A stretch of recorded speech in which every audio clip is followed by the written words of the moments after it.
Hi there! Ang saya-saya dito. Nandito tayo sa Glasgow, Scotland. Barrio Fiesta. Dami-dami. Libo-libo ang tao. Pero we have two nurses sa katabi ko. Anong name mo? Geraldine Do. Ikaw? Imelda Ju. Ikaw ngayon, nasubukan mo na ang MXT before. Opo, matagal na. Capsule, yung coffee. Pareho. Nagdadala ka here, ha? Opo. But you want to introduce it kay Ma'am Imelda. Opo. Ma'am Imelda is a nurse.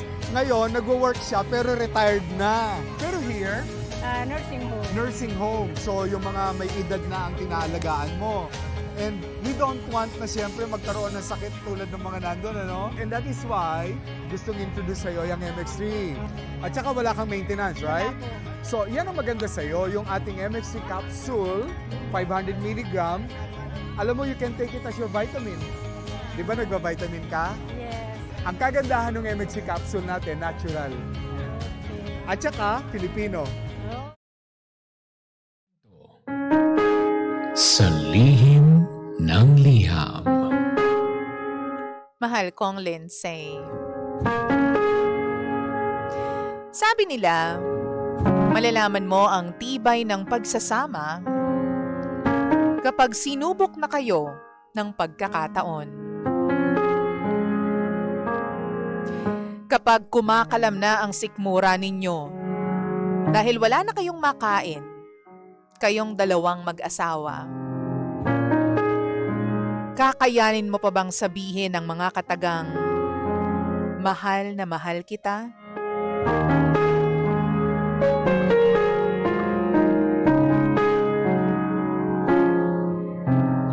Bangga, itago niyo na lamang po ako sa pangalang Carol. Isa po akong stay-at-home mom. Wala po akong gaanong trabaho, kaya dito lang ako sa bahay. Yung asawa ko, yun po ang kumakayod para sa amin. Isa po siyang delivery rider.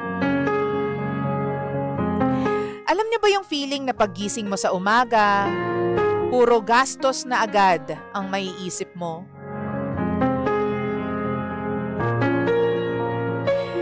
Yung bayad sa kuryente, tubig, pangangailangan ng bata, pati na yung mga utang ninyo, mga loan, utang sa tindahan. Yun agad ang naiisip mo at sumasalubong sa'yo pagbukas ng mga mata mo. Tapos yung asawa mo, masipag naman po siya, DJ Lindsay. Pero aminin na natin, ang sipag, hindi nakakabili ng mga bagay na makakapagbigay ng comfort sa'yo. Ang sipag, hindi nakakabili ng magagandang cellphone.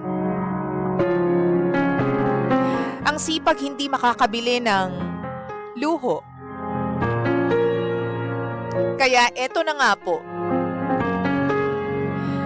Meron po akong trabaho na malamang hindi papaboran ng iba. At hindi ko po ito ginagawa dahil hindi ko mahal ang asawa ko. Mahal na mahal ko po siya. Pero mahal ko rin ang sarili ko. At pangarap ko po na maabot yung mga bagay na gustong bilhin dahil meron akong pera. Meron po akong pangarap na lifestyle. Ayokong tumanda na parang lagi na lang akong pagod. Alam mo yung palagi akong amoy bawang dahil wala akong ginawa kundi magluto lang para sa bahay. Kaya gumawa po ako ng paraan. Meron akong nakilalang foreigner. Alam niya po na meron akong asawa. At ang maganda dito, wala siyang pake. Basta ang deal naming dalawa, mag-uusap kami, magiging sweet ako sa kanya, magvi-video call, at ang kapalit nun, 50,000 allowance buwan-buwan.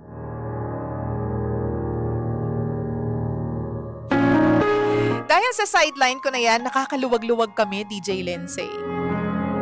Nakabili na po ako ng bagong motor ng asawa ko. Basta ang sabi ko lang sa kanya, malaki kasi yung kita ko dahil nag-a-affiliate ako. Pero ang totoo, galing yan doon sa foreigner. Madaming pagkain sa loob ng ref namin palagi, DJ Lindsay. Nakakabili na rin ako ng skincare ko. Kung ano mang gusto ko. Dubai Chewy Cookies. Leche Flan. Lahat na bibili ko. Tapos yung asawa ko, syempre tuwang-tuwa siya. Kasi akala niya, wais yung misis niya. Ang hindi niya alam, may nagmamanage sa akin. Siguro sasabihin ng iba, cheater ka, manloloko, manggagamit. Bakate, walang hiya. Ano ba? Chat lang naman yun eh. Sa hirap ng buhay ngayon, kailangan mong maging resourceful. Gamitin mo yung utak mo. Kesa naman mag-away kaming dalawa gabi-gabi dahil wala kaming pambili ng diaper, wala kaming pambili ng gatas, wala kaming pangkain. Mas pinili ko lang maging creative. At least kaming tatlo, yung asawa ko at saka yung anak ko, maluwag ang buhay namin. Komportable. Ang mindset ko lamang, DJ Lindsay, basta hindi ako nahuhuli, hindi mali.